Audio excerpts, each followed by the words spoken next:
Finissons ce voyage en retrouvant Guy de Maupassant et sa célèbre version de la légende de Saint-Michel et le diable.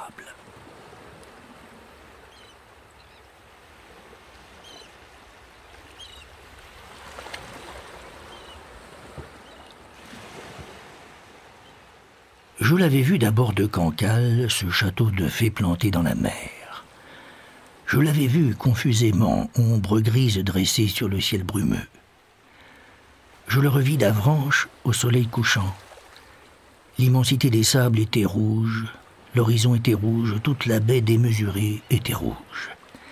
Seule l'abbaye escarpée poussait là-bas, loin de la terre, comme un manoir fantastique, stupéfiante comme un palais de rêve, invraisemblablement étrange et belle, restait presque noire dans les pourpres du jour mourant. J'allais vers elle le lendemain dès l'aube, à travers les sables, l'œil tendu sur ce bijou monstrueux, grand comme une montagne, ciselé comme un camée et vaporeux comme une mousseline. Plus j'approchais, plus je me sentais soulevé d'admiration, car rien au monde, peut-être, n'est plus étonnant et plus parfait. Et j'errais, surpris comme si j'avais découvert l'habitation d'un lieu à travers ces salles portées par des colonnes légères ou pesantes, à travers ces couloirs percés à jour, levant mes yeux émerveillés sur ces clochetons qui semblent des fusées parties vers le ciel et sur tout cet emmêlement incroyable de tourelles, de gargouilles, d'ornements sveltes et charmants, feux d'artifice de pierre, dentelles de granit, chefs-d'œuvre d'architecture colossale et délicate.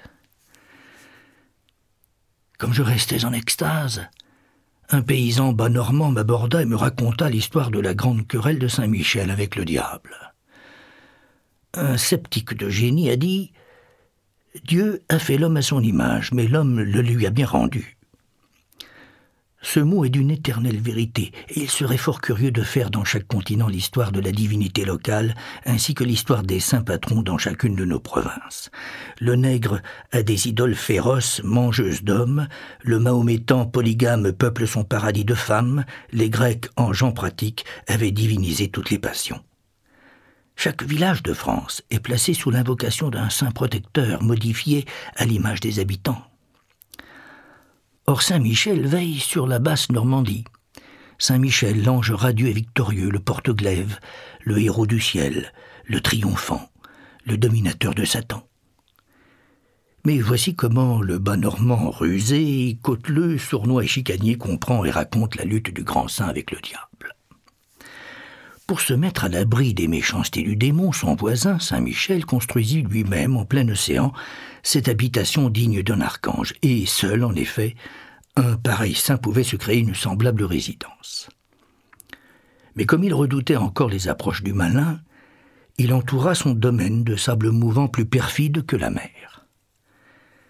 Le diable habitait une humble chaumière sur la côte, mais il possédait les prairies baignées d'eau salée, les belles terres grasses où poussent les récoltes lourdes, les riches vallées et les coteaux féconds de tout le pays, tandis que le saint ne régnait que sur les sables, de sorte que Satan était riche et Saint-Michel était pauvre comme un gueux. Après quelques années de jeûne, le saint s'ennuya de cet état de choses et pensa à passer un compromis avec le diable, mais la chose n'était guère facile, Satan tenant à ses moissons. Il réfléchit pendant 6 mois, puis un matin, il s'achemina vers la terre. Le démon mangeait la soupe devant sa porte quand il aperçut le saint. Aussitôt il se précipita à sa rencontre, baisa le bas de sa manche, le fit entrer et lui offrit de se rafraîchir. Après avoir bu une jatte de lait, Saint-Michel prit la parole. « Je suis venu pour te proposer une bonne affaire. » Le diable, candide et sans défiance, répondit « Ça me va. » « Voici, tu me céderas toutes tes terres. » Satan inquiet voulut parler, mais le saint reprit. « Écoute d'abord. Tu me céderas toutes tes terres. Je me chargerai de l'entretien, du travail, des labourages, des semences, du fumage, de tout, enfin, et nous partagerons la récolte par moitié. » Est-ce dit? Le diable, naturellement paresseux, accepta. Il demanda seulement en plus quelques-uns de ces délicieux surmulets qu'on pêche autour du mont Solitaire. Saint-Michel promit les poissons. Ils se tapèrent dans la main, crachèrent de côté pour indiquer que l'affaire était faite, et le saint reprit « Tiens, je ne veux pas que tu aies à te plaindre de moi. Choisis ce que tu préfères, la partie des récoltes qui sera sur terre ou celle qui restera dans la terre. » Satan s'écria, « Je prends celle qui sera sur terre. »« C'est entendu, dit le saint. » Et il s'en alla. Or, 6 mois après, dans l'immense domaine du diable, on ne voyait que des carottes, des navets, des oignons, des salsifis, toutes les plantes dont les racines grasses sont bonnes et savoureuses, et dont la feuille inutile sert tout au plus à nourrir les bêtes. Satan n'eut rien, et voulut rompre le contrat traitant Saint-Michel de malicieux.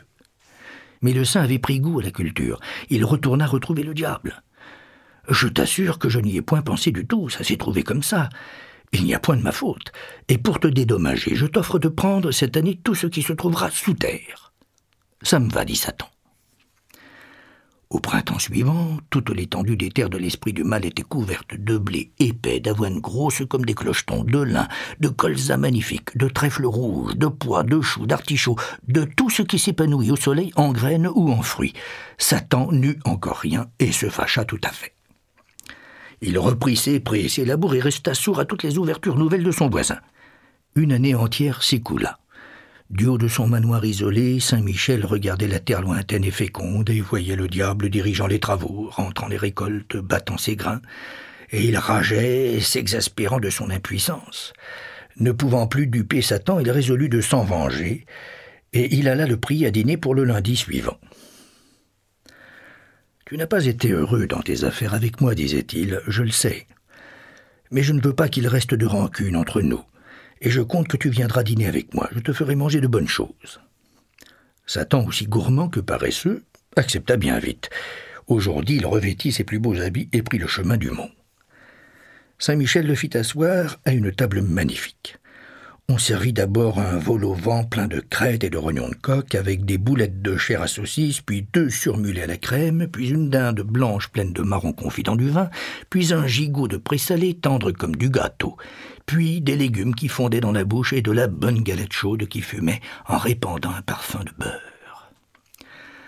On but du cidre pur, mousseux et sucré, et du vin rouge et capiteux, et après chaque plat on faisait un trou avec de la vieille eau-de-vie de pomme. Le diable but et mangea comme un coffre, tant et si bien qu'il se trouva gêné.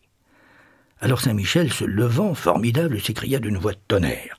« Devant moi, canaille, tu oses devant moi ?» Satan éperdu s'enfuit, et le saint, saisissant un bâton, le poursuivit. Il courait par les salles basses, tournant autour des piliers, montait les escaliers aériens, galopait le long des corniches, sautait de gargouille en gargouille. Le pauvre démon, malade à fendre l'âme, fuyait, souillant la demeure du saint. Il se trouva enfin sur la dernière terrasse tout en haut d'où l'on découvre la baie immense, avec ses villes lointaines, ses sables et ses pâturages. Il ne pouvait échapper plus longtemps, et le saint, lui jetant dans le doigt un coup de pied furieux, le lança comme une balle à travers l'espace. Il fila dans le ciel ainsi qu'un javelot et s'en vint tomber lourdement devant la ville de Mortain. Les cornes de son front et les griffes de ses membres entrèrent profondément dans le rocher qui garde pour l'éternité les traces de cette chute de Satan. Il se releva boiteux, estropié jusqu'à la fin des siècles, et regardant au loin le mont fatal, dressé comme un pic dans le soleil couchant, il comprit bien qu'il serait toujours vaincu dans cette lutte inégale, et il partit en traînant la jambe, se dirigeant vers des pays éloignés, abandonnant à son ennemi ses champs, ses coteaux, ses vallées et ses prés. Et voilà comment Saint-Michel, patron des Normands, vainquit le diable. Un autre peuple avait rêvé autrement cette bataille.